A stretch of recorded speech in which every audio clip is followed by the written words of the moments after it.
Welcome back to Adrenaline Fueled Firearms. Scott, I'm here to give you my opinion, my perception, and my experience on things. Now that means because I'm old and I tend to talk a lot, it means there's a lot of stuff to go over. Hopefully there will be a lot of videos, and possibly there might even be one out there that you like. If so, like it, subscribe, hit the notification button, and keep coming back, because I have videos on some fascinating pieces of like this. If you're coming back to the channel, I'm sorry, this is tough to do a straight face.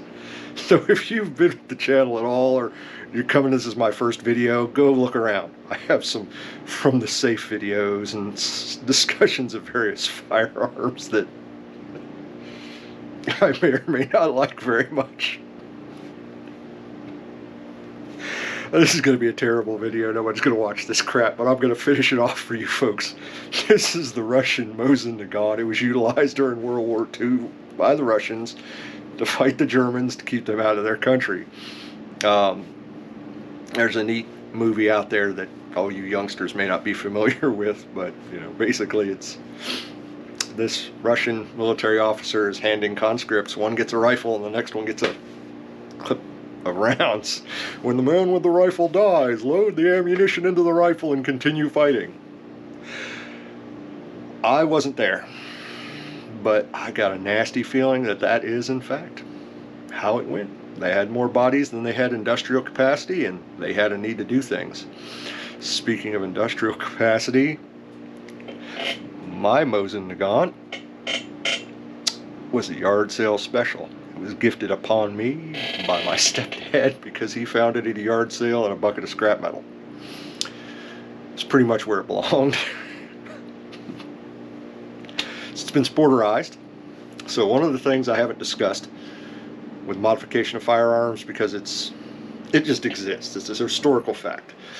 These service weapons that I discuss quite a bit, that were historically utilized by law enforcement agencies or militaries, came back to the States from being used wherever they were used, shuffled around, sold, auctioned off, moved around, utilized. All kinds of stuff was done with them. Not a lot of stuff could be done to them, because unlike today with massive amounts of industrial capacity, we didn't have the options for, just get on the internet, buy a barrel, buy a stock kit, buy a trigger kit, buy a, go to your gunsmith, and put it on. Watch instructional videos, or go to Sonoran Desert Institute and learn how to gunsmith yourself. Buy all the equipment, Merry Christmas, knock it out.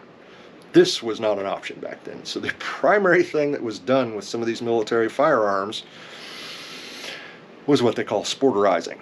So a lot of the stocks on a lot of those World War II firearms were like full length.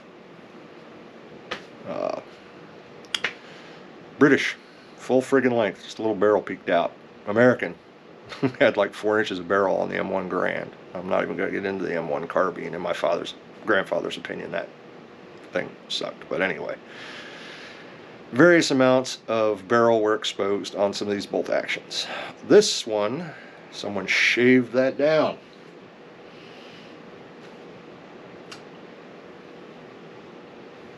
It was something. Whatever. Primary reason this one is junk is the barrel is bent. You can remove the bolt and look down it and it goes whack.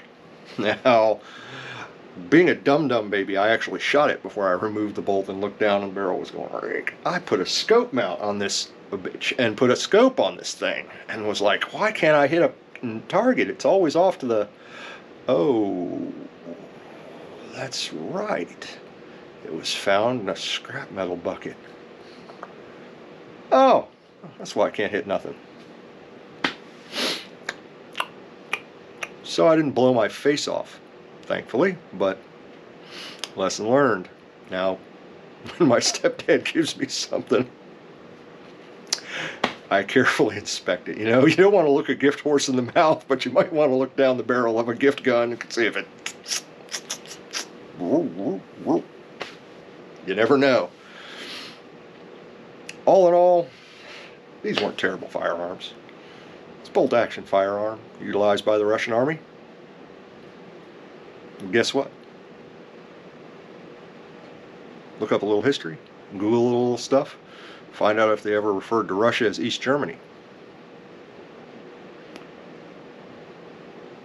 Spoiler alert, they didn't. Whatever method was utilized, however they issued these things, weather. The winter sucks in Russia, apparently. Germany was never able to take Russia. Bye, see ya. Toodaloo, don't come back. Oh, by the way, we're going communist and now. You right nut. So, there's several models of Mosin Nagant. My understanding is they're based on barrel length. 5.56 by 54R, 64R. Yeah. I don't shoot it much. It's got a bent barrel. I think it's 54R. Google it. We're on YouTube. Pretty sure it's owned by the same people as Google. Google it. I should have before I did the video, but quite frankly, I took a look at this thing and was like, you know what? It's time for a chuckle, chuckle, ha ha, bang, bang, whoopee, boobies video. So that's what this is going to be, because not so much the bang, bang with this thing, but I own it.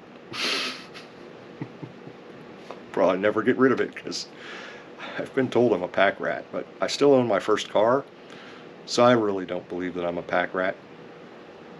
I think I like to retain things for sentimental reasons. Don't worry about the intervention. Don't call anybody about it. Send them out to my house. Don't come chat with me about it. It's not going to change. I hang on to shit. That's what I do. So, this has been a fun video for me. I hope it was a fun video for you. If you got through the chuckle and the giggle and the long moments of just staring in awe at this dust-covered bookend doorstop piece of history from Russia, then I hope you take a look around my site, look at some of my other stuff, tune in, come back, like, subscribe, hit the notification button, do some research on your own, indulge yourself in the shooting sport safely, legally, and enjoyably. Thanks a lot. Hope to see you again. Till then, this is Scott, adrenaline fueled junk.